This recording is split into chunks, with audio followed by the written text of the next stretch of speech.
Sue is still missing. Backtrack to be formalized. And monthly production exceeds 10 million barrels.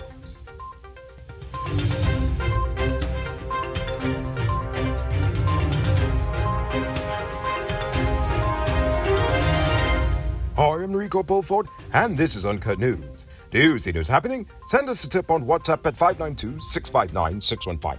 Mr. Sue is still missing.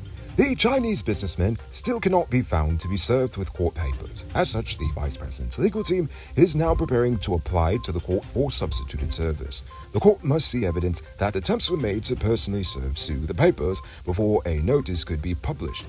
And Jagdio's legal team is preparing to go to the courts to ask for this next step. This just means they are going to ask the court for permission to send the papers through the mail or to publish a notice in the papers or whatever other means they decide is appropriate. The Demerara Harbour Bridge has introduced its Breeze Pass service for motorists traversing the bridge during peak hours, with effect from October 21st. Peak periods are from 4 p.m. to 8 p.m. when there is traffic congestion. Commuters with the Breeze Pass will traverse through Lane 1 and will not be required to stop and pay the toll. You just go to the website, sign up for an account, and top up whenever you need to. 19-year-old Tiffany Ford was killed in an accident at Kumaka Mines, Region 10. The accident occurred sometime around 2:30 on the Kumaka Mines Road. The driver, a 28-year-old male, was reportedly drunk when he lost control of the vehicle, which flipped over several times. He and a second passenger survived the accident and are currently in police custody. 12 people were displaced Saturday morning after a fire devastated the top flats of the Regent Guest House on Regent Road in Border, Georgetown. The fire completely damaged the top and first levels of the 3-story structure. The cause of the fire is still being investigated. The Guyana Fire Service did notice, however, that the structure lacked fire alarms and extinguishers, and the structure itself, as well as the bars on it, made it extremely difficult to access for firefighters. 53-year-old Sharon Scott, the Anns Grove resident who was attacked and brutally burned all over her body by her abusive husband, died on Sunday while receiving medical attention, just about a month after the attack. During the attack, the woman's 21-year-old son, Sean Scott, was hacked to death in his sleep. Leon Bob, the father and suspect, took his life afterwards. A family member confirmed the woman's death, saying that the couple's son was laid to rest only about a week ago. The cost for the reconstruction of 13 hinterland bridges from Mapuro to Karupakari has increased to $2.2 billion. The Ministry of Public Works had originally invited bids for the total estimated cost of $1.7 billion. However, they later retracted the initial invitation for bids and issued another one.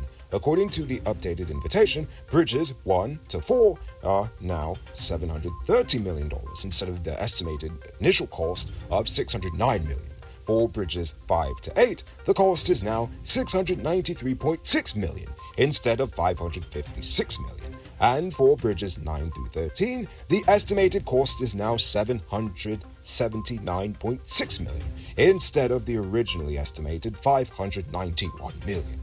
In this year's budget, the government allocated $4.1 billion for the reconstruction of several bridges along the Karupakari to Letham corridor, noting that it will support the phased construction of the Linden to Letham Highway. It might not be robbery season, but the shoots are still mean. That's why you need to get security for your home and business through Sheriff Security Service. Sheriff Security has well-trained guards, armed and unarmed patrol, marine patrol, canine services. These people even got drones. Why? Because your security is their highest priority. You've seen the rest. Now hire the best. Hire Sheriff Security Service today. Now it's time to tell you about Best Buy's Car of the Month. Currently on sale is a 2016 Toyota Crown Athlete. It comes with Bluetooth mag rims, new tires, TV, CD stereo, fog lamps, fog camera, and much, much more. Buy cash for $9.95 million, or pay as low as $1.99 million down, with around $170,000 monthly for 5 years, and it is yours. Call or WhatsApp 662-0844 for more info. Or visit the showrooms at Lot 171 Peter Street, Queens South, or Lot 2 Lama Street, and tell them Lucas sent you for this sweet deal. Suriname's State Information Agency on Friday reported an announcement by their president, Chandrika Prasad Shantoki, to formalize a legal process for travel on the Springlands to Naikiri backtrack route. Guyana has welcomed the move. A senior government official explained that the diplomatic formalization process has not yet been concluded. On Friday, the cops burned $489 million worth of cannabis and confiscated 2 firearms during 2 raids at DeVelt Savannah along the Berbice River in Region 6. A 37-year-old farmer was arrested after he was found attending to the plants. 5 people have been arrested by police in Region 3 following the discovery of over $7 million stolen from a businessman during a break-and-enter and larceny at his home on the west bank of Demerara around 9 a.m. on Thursday morning. According to the police, the man stole both gold jewelry as well as money. Nearly all of these stolen goods have been recovered.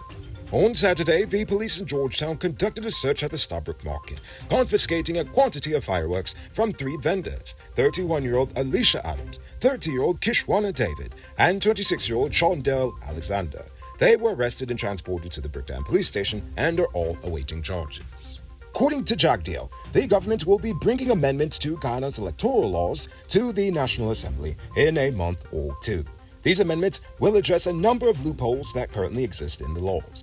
Additionally, 157 organizations have been invited to an upcoming public consultation on the matter tomorrow. And for today's international news, Rishi Sunak will be the first British Prime Minister of Indian descent after his lone surviving challenger dropped out of the Conservative leadership race. Before the nomination deadline today, over 200 Conservative MPs openly endorsed the former Chancellor. Commons leader Penny Mordaunt resigned after failing to get enough backing from the MPs. Sunak will replace Liz Truss as the youngest Prime Minister in more than 200 years. He is anticipated to take office in the coming days. And with a net worth of over £700 million, he is easily one of the richest prime ministers the nation has ever had, at a time in which austerity measures are currently being employed. I see the irony there. Anyways, it's now time for today's oil update. The 2 FPSOs operating on the Liza Phase 1 and 2 produced 10.989 million barrels of crude oil for the month of September. This averaged approximately 366,310 barrels of crude per day. In comparison, the total August production was 11.309 million barrels, averaging around 364,820 barrels per day, thus meaning the projects consistently performed above capacities of 140,000 barrels per day and 220 barrels per day in the month of September. For that same month, the Liza Destiny produced 4.426 million barrels, while the Liza Unity produced 6.563 million barrels.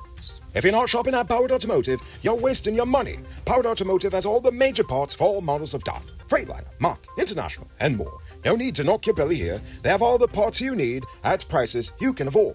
Visit them at Lot 491 EE Eccles or call or WhatsApp them on telephone number 6970171. Save big on truck parts at Powered Automotive, the #1 heavy-duty truck parts store in Guyana.